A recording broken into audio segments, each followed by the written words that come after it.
மதுரை மாவட்டம் திருமங்கலம் அருகே அனுப்பம்பட்டி கரும்பரை முத்தையா சாமி கோயிலில் ஆண்கள் மட்டுமே பங்கேற்ற வினோத திருவிழா நடைபெற்றது. இது பற்றிய மேலும் விவரங்களை தருகிறார் நமது செய்தியாளர் கணேஷ் பாபு. கணேஷ் பாபு, முழு விவரம். ஹலோ, இணைப்பில் இருக்கையே தொடர்ந்து தகவல்களை தரலாம். நிச்சயமாக. மதுரை திருமங்கலத்தை அடுத்த அனுப்பப்பட்டி கிராமத்தில் உள்ளது பழமை வாய்ந்த கரும்பாறை முத்தையா சாமி திருக்கோயில்.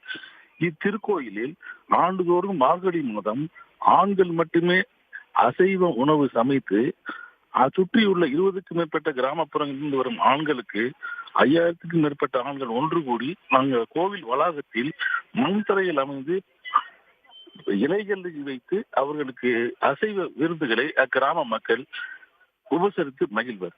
அதாவது முன்னொரு காலத்தில் கரும்பாறை முத்தையா சுவாமி அக்கிராமத்தில் வந்தபோது பெண்கள் மீது வெறுப்பு கொண்டு பாறை பகுதியில் சென்று மாயமானதாக ஐதீகமாக கூறப்படுகிறது.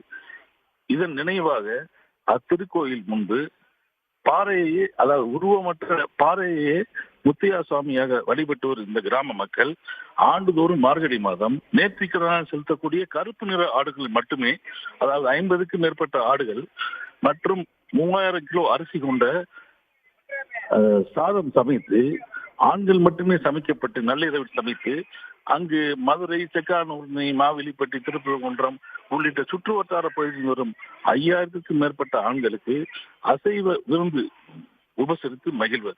இது தொன்று தொட்டு வரும் பழக்கமாக உள்ளது. இவ்விழாவின் போது பெண்கள் இந்த வளாகத்துக்குள் வருவது கிடையாது. இதுவே இந்த விழாவிற்கான சிறப்பு அம்சமாகும். விரிவான தகவல்களுக்கு நன்றி கணேஷ் பாபு. உடனுக்குடன் செய்திகளை தெரிந்து கொள்ள சன் நியூஸ் பெல் ஐகானை கிளிக் பண்ணுங்க.